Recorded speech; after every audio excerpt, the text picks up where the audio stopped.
교통, 학군, 일자리, 호재를 잘 활용하라.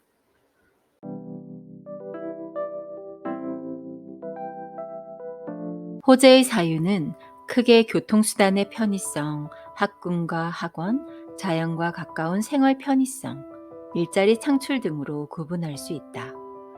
그런 호재들을 확인하고 인근 부동산 시세 조사를 통해 수익형 물건을 파악한 후 공격적으로 입찰에 참여하면 수익을 만들 수 있다. 법원 경매 시스템 중에 이런 부분이 큰 오류라 할 수 있다. 감정평가 당시에는 해당 호재가 없었지만 6개월 뒤 경매에 나올 때는 이런 호재들이 생겨나서 부동산 가격이 올라도 시세 반영이 되지 않는다. 6개월 전 감정평가한 가격 그대로 경매에 나온다. 이런 법원 경매 시스템의 치명적인 단점을 활용하여 투자자들은 적극적으로 로또 경매를 진행해야 한다. 6개월 전 감정평가사가 조사한 경매 물건 감정가와 현재 부동산 가격이 동일하다면 해당 물건이 1회에서 2회 정도 유찰된 후 가격이 할인될 때까지 기다리면 된다. 그리고 입찰에 참여하여 시세 차익 만들어라. 부동산 경매의 큰 장점은 현재 부동산 시세보다 20에서 50% 이상 부동산을 싸게 구매할 수 있다는 점이다.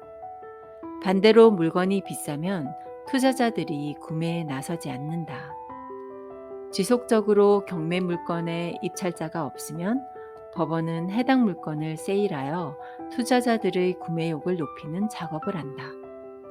경매가 한번 유찰될 때마다 부동산 물건의 가격은 대폭 할인된다. 할인폭이 커질수록 투자자들의 구매욕은 상승한다. 유찰 과정 없이 첫 경매 때 낙찰되는 물건은 거의 없다. 한두 차례 유찰된 후에 시세에 비해 대폭 할인된 가격이 형성되면 입찰 경쟁은 치열해진다. 예를 들어 서울에 2억 원으로 감정평가를 받은 빌라가 있다면 1회 유찰 시 20% 할인된 1억 6천만 원으로 가격이 매겨진다. 여기서 다시 입찰을 진행하여 또다시 입찰자가 없으면 2회 20% 할인된 1억 2,800만 원으로 가격을 조정한다.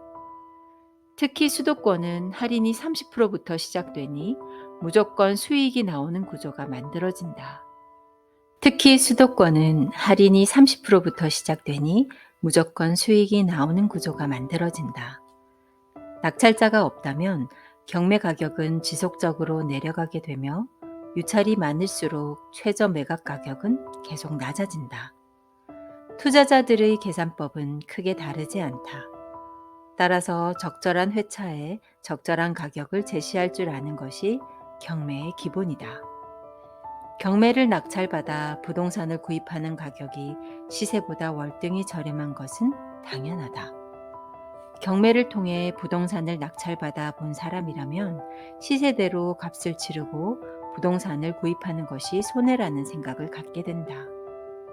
아파트 및 빌라의 경우 시세가를 확인하는 루트가 간편하기 때문에 시세보다 20에서 40% 정도 저렴하다는 것이 확인되면 경매 투자자들은 구매를 하게 된다. 예를 들어 2억 원 아파트의 경우 1억 6천만 원 정도의 경매로 나왔다면 구매하기로 결정하는 것이다. 단, 아파트 및 빌라보다 시세 분석이 어려운 토지 및 공장 같은 경우는 경매를 통해 30에서 50% 이상 저렴하게 구매할 수도 있다. 부동산 가격이 지속적으로 상승하고 있는 대한민국에서 내 집 마련의 꿈을 실현한다는 것은 결코 쉽지 않다. 착실히 돈을 모아 집을 사겠다고 생각한다면 평생 집을 장만하지 못할 수 있다. 지금 대한민국의 집값은 월급을 모아 살 수 있는 가격대가 아니다. 그러니 경매라는 방법을 통해 내 집 마련을 하는 방법을 염두에 둘 필요가 있다. 부동산 경매는 부동산 일반 매매보다 무조건 안전하다. 일반 매매의 경우는 부동산 중개업자를 통해 거래하는 경우가 많다. 따라서 신분증 위조, 등기부 등본 권리 분석 오류, 중복 계약 등 리스크가 발생할 여지가 있는 것이다. 하지만 부동산 경매는 나라가 정해둔 법 안에서 규칙을 지키기만 하면 국가에서 보증하고 실행하기 때문에 법적 논쟁이 일어날 일 없고 전부 보호받을 수 있다.